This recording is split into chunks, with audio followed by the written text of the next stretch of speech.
Okay, a sharpening video. Let's jump in.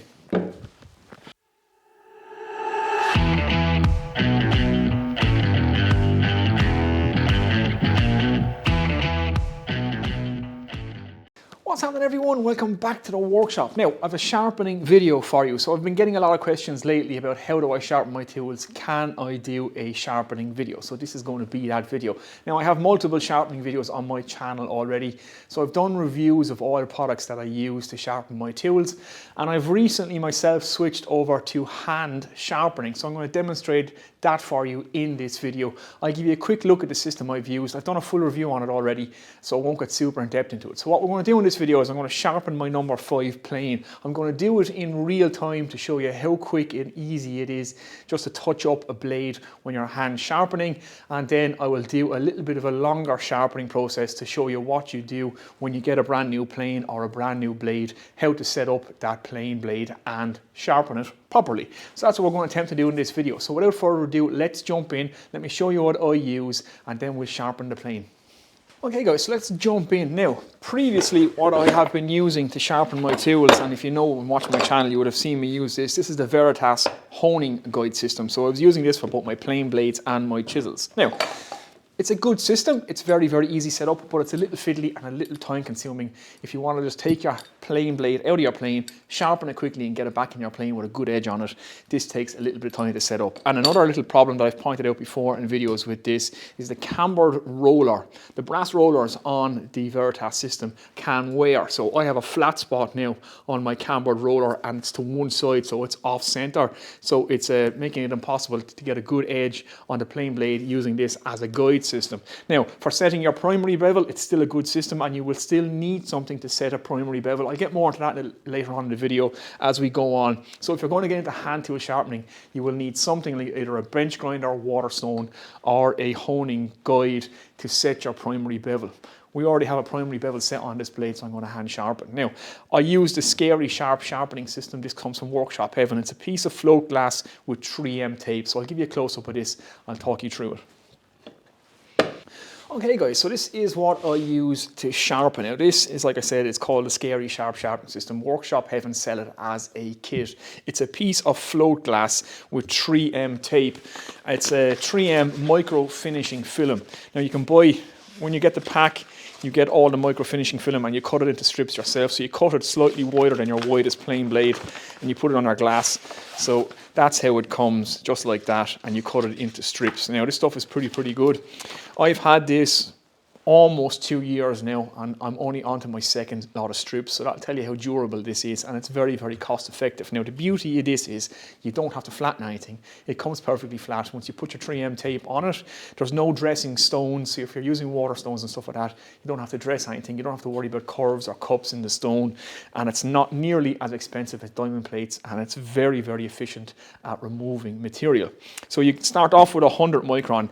Now the 100 micron is only for removing a lot of stock quickly, so you almost never use it. If you're using your honing guide to set your primary bevel, you need to remove a lot of material, you would use this.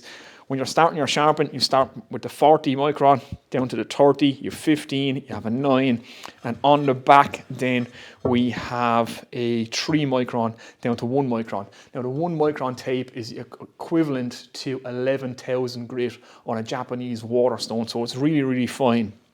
And in fact, it is so fine that there's no ink denoting what it is, because the ink would actually be thicker than the grit itself. So they can't even put ink on this to say what size or what micron it is. So there's no actual writing on it whatsoever, because the writing itself would be actually thicker than the grit. Like I say, it's down to 1 micron. So that's the float glass. Now the beauty of float glass is it's extremely flat. So what they do is they take some glass, they float it on molten tin. And the tin basically is a pool, and it's the same flatness as the curvature of the earth. So over a very short distance, that's extremely flat. They float the glass on it. The glass is really flat. They take it off. Now, what they don't do with this is temper it. So it's not tempered glass. So you need to be careful. If you hit this or break it, it can break off in big chips. So that's one thing about untempered glass. It's just something to be aware of. You just have to mind your glass. That's the one downside of this. I haven't managed to chip or break it yet in 2 years, so as long as you're careful, not an issue there. And you get a nice little leather thing to leave it on top of. Now, that's what I'm using. I'll link the Workshop Heaven below. I'm not paid and I'm not sponsored by them.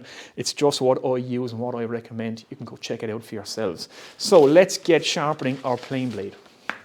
Okay guys, so let's sharpen the plane blade. Now I'm going to sharpen this as if I'm just touching it up. I'm working and my blade has gone a little bit dull and I want to just put an edge back on it. So I just want to demonstrate how quick it is to actually hand sharpen with this system.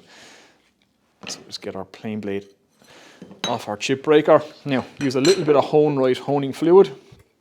I'm going to be starting on the 40 micron and working my way down. Now I'll get you in for a close-up on this when we're actually taking a blade from start to finish, but I just want to demonstrate how quick this is. So, find my primary bevel, even pressure across the front of the blade, tilt up a few degrees. I'm just going to work in a circular motion. And what I'm looking for is a burr edge to edge across the back of the blade. And there we go, we've established that burr already. It's that quick. It's amazing how fast you can remove material with this 3M micro finishing film. So just move on down the grits, repeating that exact same process. So onto the 30, move down to the 15. Again, find the primary bevel, tilt up slightly. Just like that. Onto the 9, again, primary bevel, tilt up. And it's all working from the shoulders. The wrists and the elbows are locked in place. Just check our bevel as we go. That's looking pretty good. So I like to just give a quick polish on the back when I get down to the 9 micron. I've already dressed the back of this blade, so I don't have to worry about it too much. Once you've done it once, you don't have to do it again until you remove a lot of material from that blade. Now move on to the lapping films. So we have the 3 micron down to the 1 micron.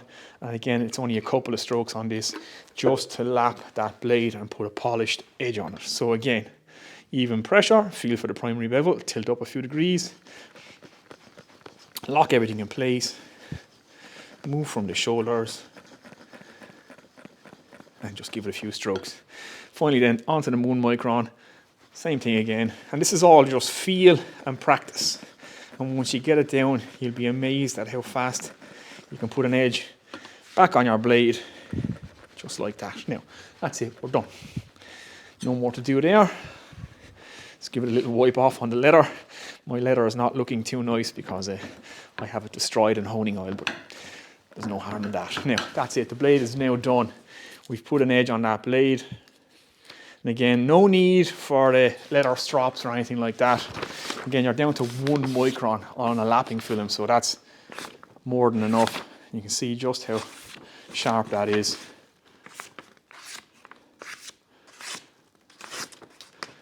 It's just going through that paper like no problem. So I'll put it back in the blade or in the plane. We'll take a few shavings with it, and then what we'll do is we'll take a plane from start to finish what I would do if it was a new plane or a new plane blade. So I get the plane blade, or I get the plane set back up, and we'll take a few shavings. Okay guys, so we have a little bit of maple in the vise, just take a quick shaving just to show you. Show you just how nice an edge we have on this. So lovely, beautiful, nice thin maple shaving. And maple is a quite nice hard wood, and that is absolutely glass-like, silky smooth. You wouldn't get a kind of finish like that with any grit of sandpaper. And once you have that skill, it's one of the most important skills you can develop in your woodworking career, I suppose, is to be able to sharpen your tools properly. And like I said, I've taken to hand sharpening now, and it's literally a minute and it's back in the tool and I'm back woodworking. That's why I'm taking the hand sharpening, and that's what I use. Now, let me show you how to take a plane blade from out of the box, or a new plane, from what we need to do to prepare it and what we need to do to sharpen it using that same system. Let's do that. Okay guys, I've just taken the blade out of my number 7 plane. We're going to treat this as my new blade, or my new plane blade. This had a hollow in the actual blade itself, so I'm just addressing that. I'm resetting the primary bevel. Now this is what I say, when you're hand sharpening, you're going to need some system to set your primary bevel if your blade ever gets damaged, if it ever gets chipped or anything like that, or if you get the bevels wrong and you need to redress it. Everybody who sharpens by hand either uses a grinder, a whetstone like this, a diamond wheel, or a honing guide to reset their primary bevel. So that's what I'm doing now. I will be in a later video upgrading this record powered Waterstone. You've seen me review this before. I'm not a big fan of it, so we're going to be putting a diamond wheel on this. That's going to be an upcoming video. But for now, I'm just resetting the 25-degree primary bevel, and we'll treat this as if it's a new plane blade, or you just have to getting a new plane, and I'll show you how to sharpen it and how to set it up. Well, that should do. So now I've just reset the primary bevel on this plane. So let's get on and sharpening it.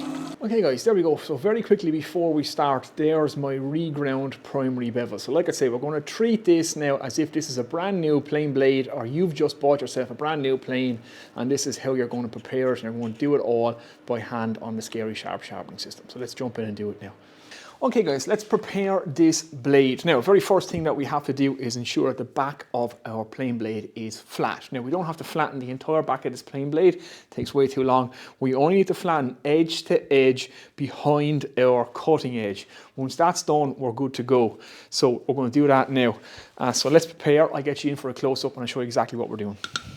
Okay, so we're back at our piece of float glass and the Scary Sharp system. Now, what I've done is I've put a piece of masking tape on the end of this, and it's doubled over to both sides. You can see it there. Now, normally what you would see people do is use the Charlesworth ruler trick, as it's called.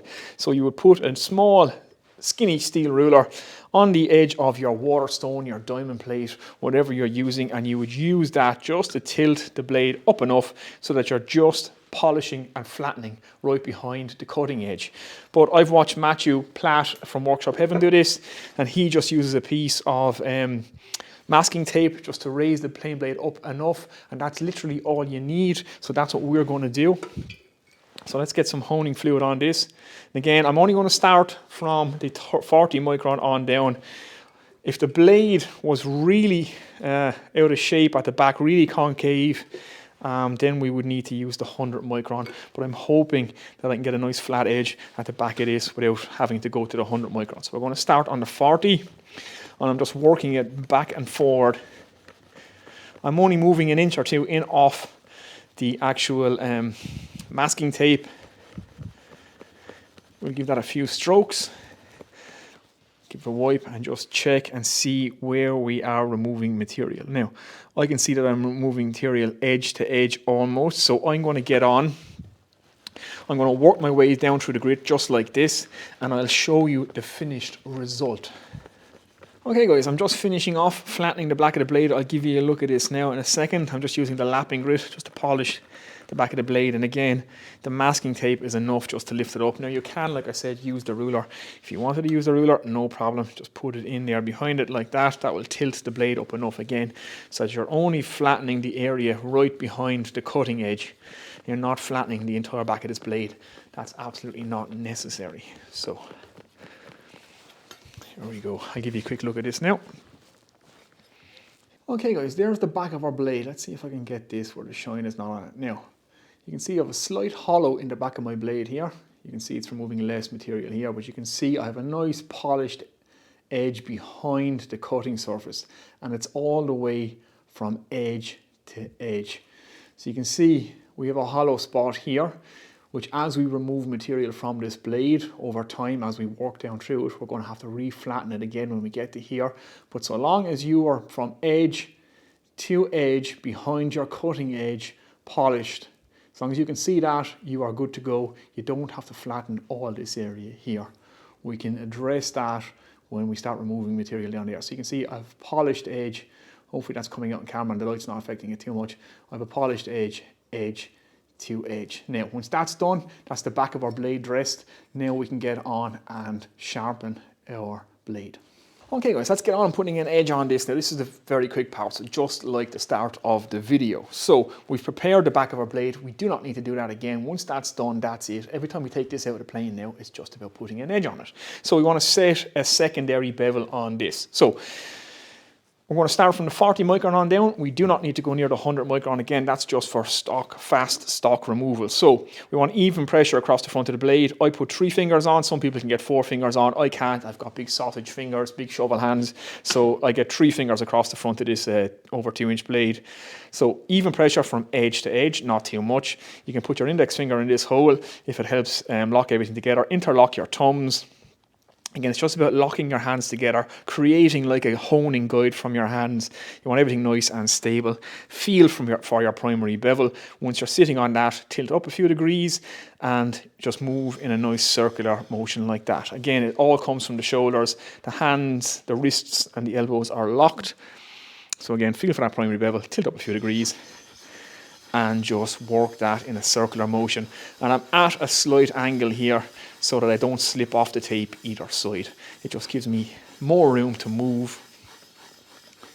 A few strokes like that. And then check. What I want to feel for now is a burr all the way across the back of the blade, edge to edge. And we're just about there. And it literally is just a few strokes.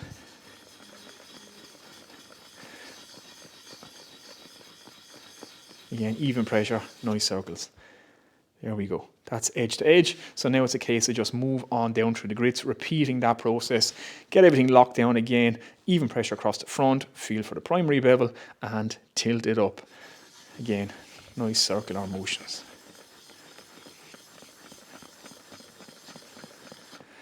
A few strokes on the 30, down onto the 15, primary bevel, tilt up. I'm onto the 15 micron now. Few strokes there, and again, this is all just practice. You will have this down to a fine art. The more you do it, the easier it becomes, the quicker you get at it, and it all just becomes muscle memory.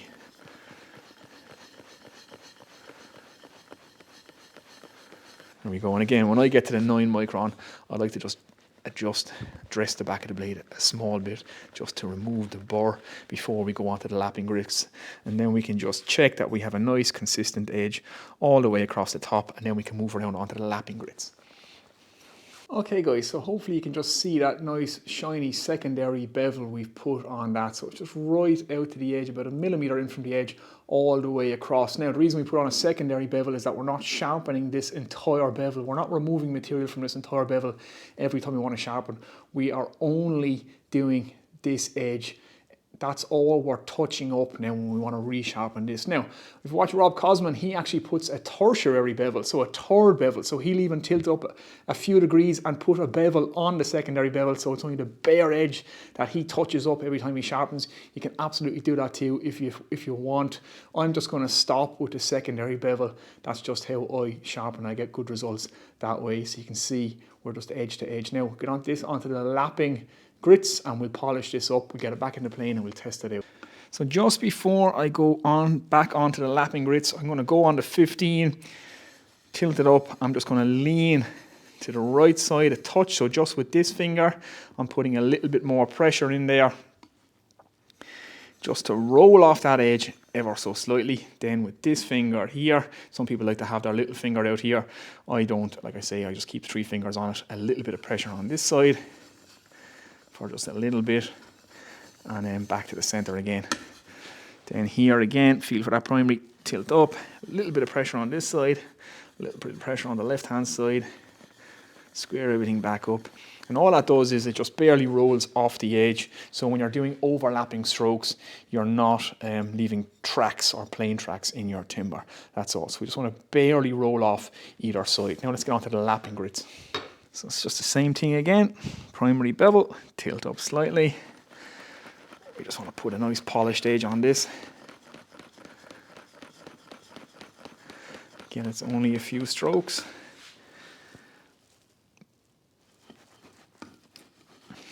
And I've just tore the tape there.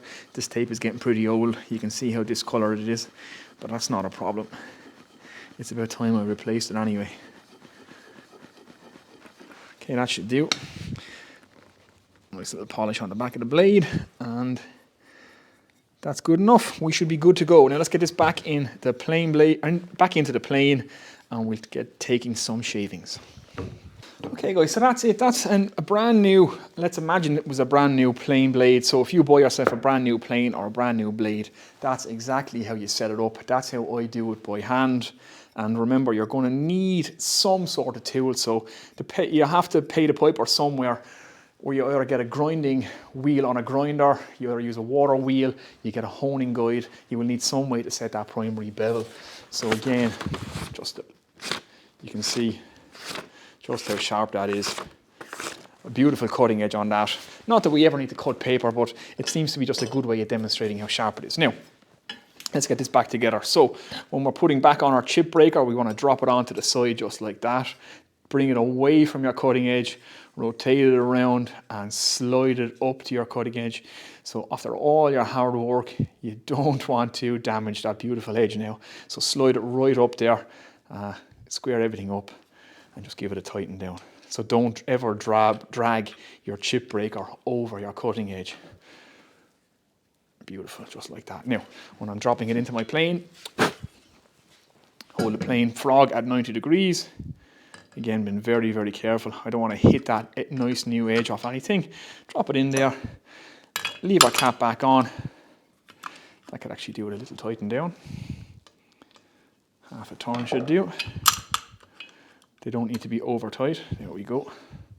And then we can just bring out our plane blade, check it against a nice light surface that we're good and square. Actually a long way out there. That's good to go. Okay, let's take some shavings. Okay guys, the proof is in the pudding, as they say. So let's take a couple of shavings with the number 7. Lovely. Nice, beautiful, see-through shavings.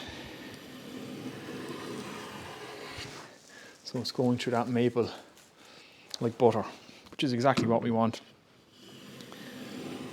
No effort whatsoever, and it's leaving an absolutely beautiful finish. So there we go guys, one plain and plain blade, cutting absolutely beautifully. Full length shavings, nice and thin, and very little effort to push through the maple, which is exactly what we want. And we are leaving an absolutely glass-like finish there. So there we go guys, one plain blade sharpened. That's exactly how I do it.